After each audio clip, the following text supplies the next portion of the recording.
Olá, turma! Hoje a nossa aula será sobre bactérias. O primeiro reino do domínio bactéria. Tá? Relembrando o nosso esquema, nós vimos que os seres vivos são divididos em alguns domínios. Domínio bactéria, domínio árquea e domínio eucária. Esses domínios são assim divididos por tanto o domínio bactéria e árquea, seres que são unicelulares e procarióticos. O eucária, né, são seres eucarióticos, que podem ser uni- ou multicelular. Hoje nós vamos falar então das bactérias. Características gerais das bactérias. Então, as bactérias são organismos conhecidos, são os organismos mais simples conhecidos, são unicelulares, contêm apenas uma célula, procarióticos, não apresentam um núcleo individualizado, o núcleo está solto no citoplasma, o núcleo não, o material genético. E existem centenas de espécies diferentes já identificadas. São formados por uma só célula e o núcleo disperso no citoplasma e não apresentam membrana envoltória no núcleo. Os biólogos as incluem no domínio bactéria, como eu já falei.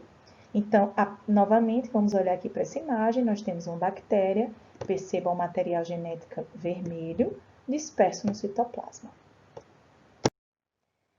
As bactérias, a maioria são heterotróficas, ou seja, depende de alimento produzido por outros organismos. Muitas delas podem ser encontradas nos solos férteis, onde atuam como decompositores de restos de organismos mortos. Gente, alguns conceitos importantes.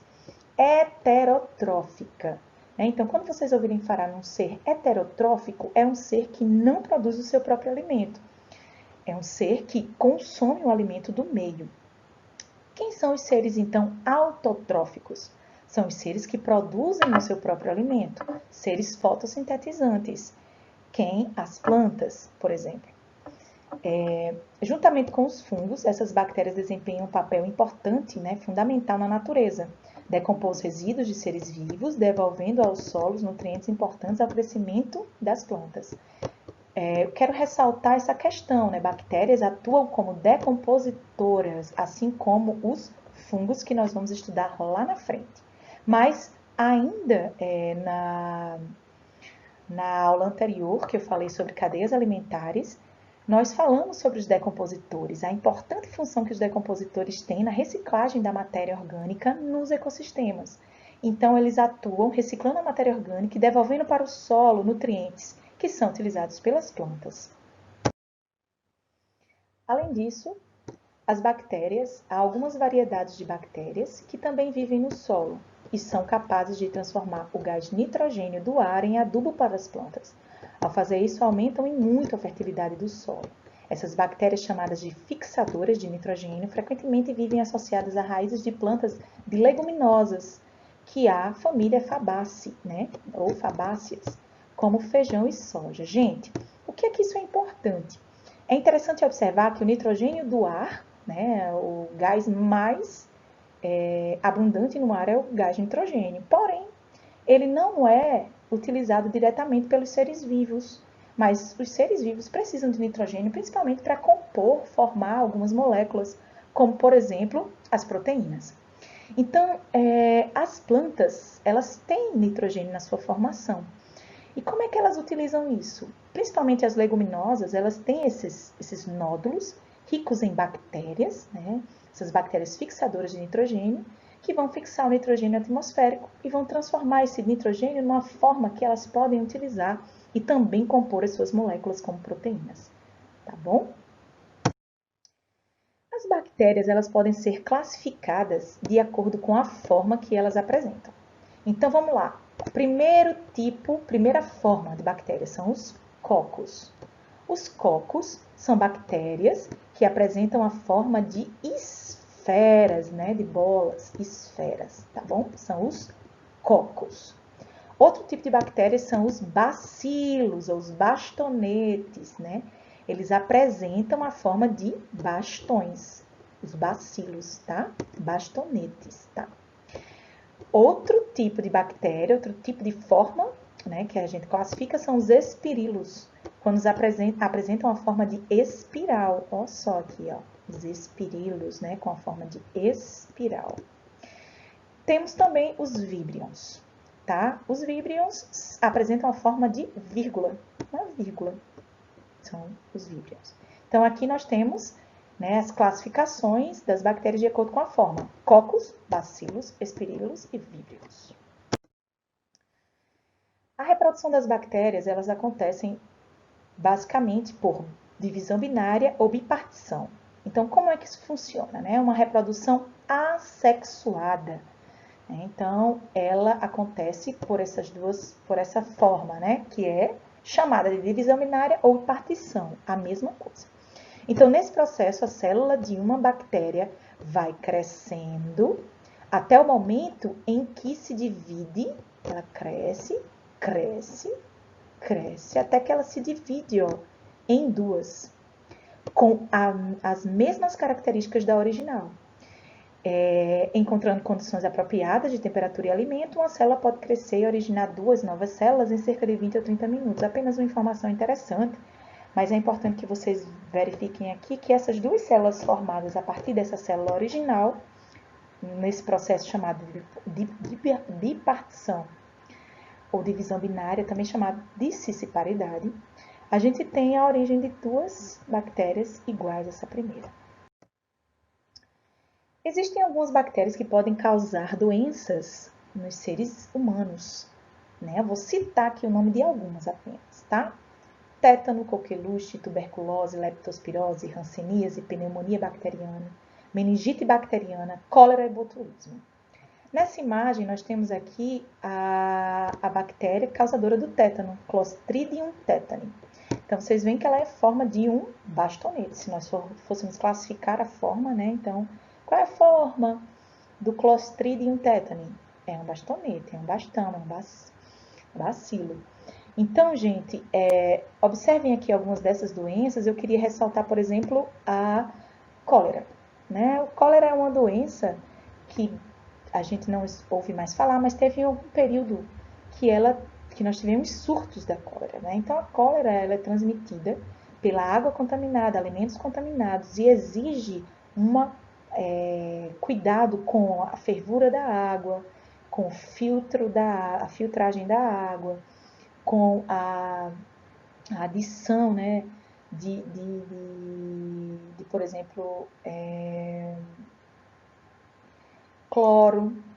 Além disso, os alimentos devem ser bem lavados, bem cuidados e higienizados. Então, várias doenças bacterianas elas podem ser evitadas por cuidados na higiene, né? Principalmente com alimentos, principalmente ter muito cuidado com o que você vai comer, bem higienizado, lavados, tá? Você também sempre tomado banho, usado roupa limpa, tá? Leptospirose é uma outra doença causada por bactéria, presente na urina de rato, muito comum em lugares onde é comum as enchentes, né? Então, a gente tem muita presença de ratos nesses locais e, com isso, a contaminação, porque a bactéria ela penetra, né, na pele e causa uma série de sintomas graves.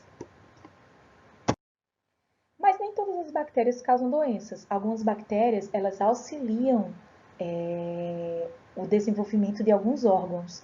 Né? Existem algumas bactérias são encontradas, por exemplo, em nossa pele, em nossa boca e em nosso intestino.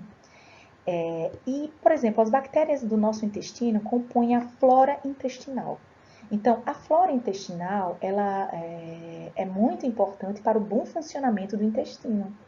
Então, as bactérias elas atuam junto com o intestino, com as nossas células do corpo humano, e elas ajudam a facilitar o processo digestivo final. Então, as bactérias, o bom funcionamento do intestino ele acontece, por exemplo, com uma diversidade, quando você ingere uma diversidade alimentar de verduras, né, também de legumes, frutas, cereais, tudo isso ricos em fibra que auxiliam no bom funcionamento, né, do nosso intestino e da nossa flora intestinal. Mas as bactérias que causam doenças, elas precisam ser tratadas, essas doenças. né? E quem trata as doenças bacterianas? Algumas doenças elas podem ser tratadas por vacina, como por exemplo o tétano. Mas algumas outras doenças, a maioria das doenças bacterianas são tratadas por antibiótico.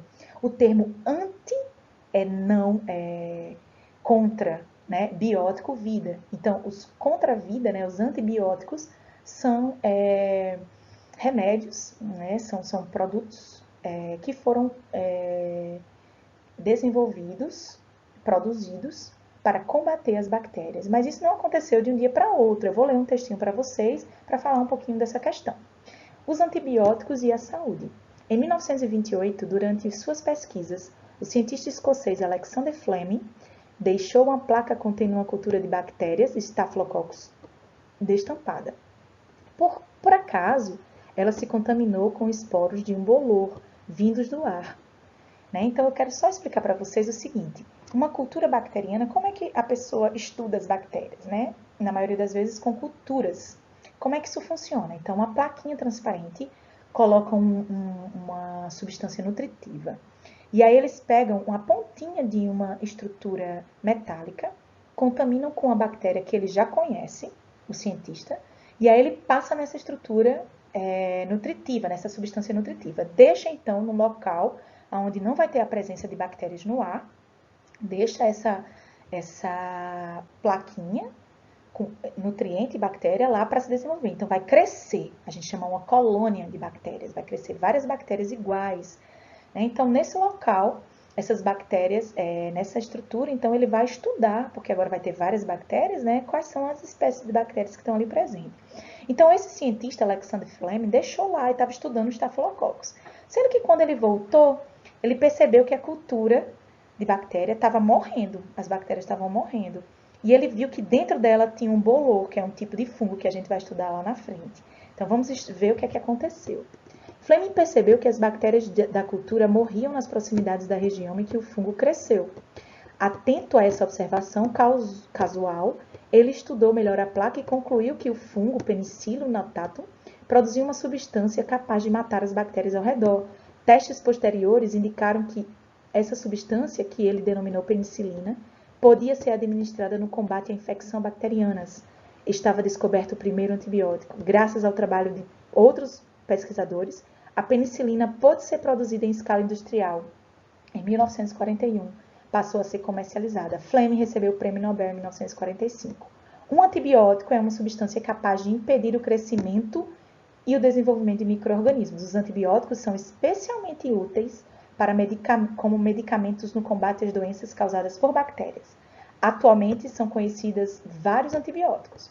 Alguns são produzidos por seres vivos microscópicos, outros são obtidos artificialmente utilizando conhecimentos químicos em indústrias farmacêuticas. Os antibióticos são extremamente úteis na medicina atual. Sem eles, algumas infecções bacterianas seriam fatais para o ser humano. Antibióticos só devem ser tomados sob orientação médica.